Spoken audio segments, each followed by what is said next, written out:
আজকে ছিল মালয়েশিয়াতে কাটানো আমার শেষ দিন।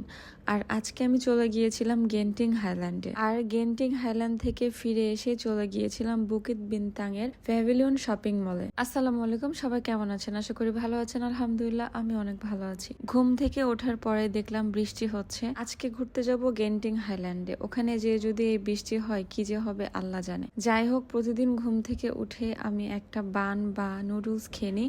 আজকে খাচ্ছি চিকেন বান। আর খাওয়া শেষ করে ভিডিওর কিছু কাজ ছিল, শেষ করে শাওয়ার নিয়ে রেডি হয়ে গিয়েছি। এটা হচ্ছে আমার আজকের আউটফিট। ভাবলাম যে যেহেতু পাহাড়ের দিকে যাব, একটু ব্লু কালার টাইপ ড্রেস পরলে হয়তো বা কালারটা ভালো ফুটবে। বাট আমার কপালটা এত বেশি খারাপ যে আপনারা একটু পরেই দেখতে পাবেন যে গেন্টিং হাইল্যান্ডে যে কি ওয়েদারের অবস্থা ছিল। যতই উপরে উঠছিলাম ততই কেমন জানি ধোঁয়াশে হয়ে যাচ্ছিল ওয়েদারটা। ঘুরতে গেলে আমি সবসময় প্রেফার করি ঝকঝকে রোদালা ওয়েদার। রোদ হলে কি হয়, ছবিও ভালো হয়, ভিডিও ভালো হয়। যাই হোক, বলতে বলতে চলে আসলাম এই গেন্টিং হাইল্যান্ডের বিল্ডিং এ। এই বিল্ডিংটা অ্যাকচুয়ালি ক্যাসিনোর জন্য বেশি বিখ্যাত, কিন্তু এখানে নিচতলায় দেখলাম যে বাচ্চাদের একটা গেমিং জোন আছে, যেখানে বাচ্চারা খুব বেশি এনজয় করছিল, বড়রাও খেলছিল। খুবই ভালো লাগছিল এটা দেখতে। গেন্টিং হাইল্যান্ড ছিল 45 বা 50 কিলো দূরে সিটি থেকে। আর যেতে যেতে আমাদের টাইম লেগেছিল, অনেক ট্রাফিক ছিল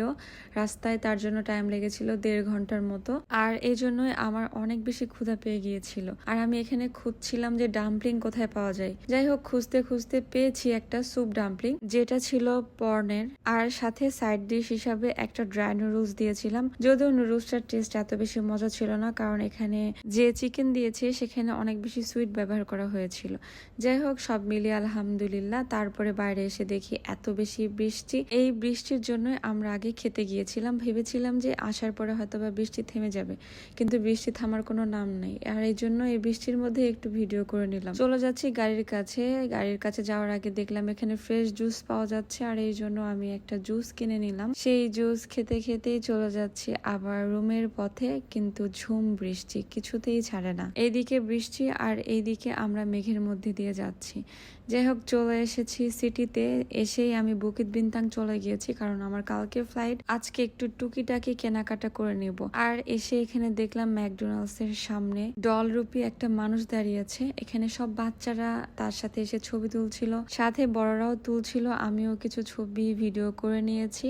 আর এরপরে চলে এসেছি প্যাভিলিয়ন শপিং মলে। শপিং মলটি অনেক বেশি সুন্দর করে সাজানো হয়েছে চাইনিজ নিউ ইয়ার উপলক্ষে।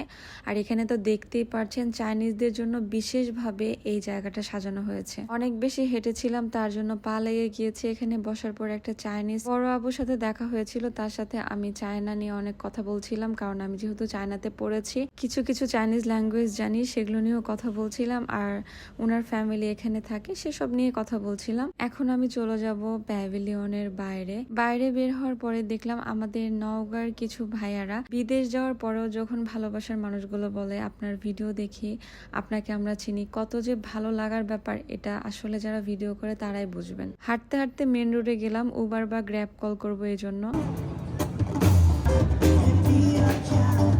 এখানে দেখলাম রোডের উপরে লাইভ গান চলছে, যেখানে অনেক মানুষের ভিড়। সবাই এই শোটা এনজয় করছিল এবং দেখছিল। আমিও কিছুক্ষণ সেটা উপভোগ করি এবং তারপরে গ্র্যাব বা উবার কল করি রুমে ফিরবো এই জন্য। আর এখানে দাঁড়িয়ে দাঁড়িয়ে দেখছিলাম চারিদিকটা নিউ ইয়ারের জন্য কি সুন্দর করে সাজানো হয়েছে। রুমে ফেরার পথে আমি খাবার নিয়ে নিই নিচ থেকে, ফ্রাইড রাইস অ্যান্ড ডিম। আর সেটাই আমি রাতের ডিনার হিসেবে খেয়েছি। আমার আজকের ভিডিও এই পর্যন্ত। দেখা হবে নেক্সট কোনো ভিডিওতে। সেই পর্যন্ত সবাই ভালো থাকবেন, সুস্থ থাকবেন। আল্লাহ হাফেজ।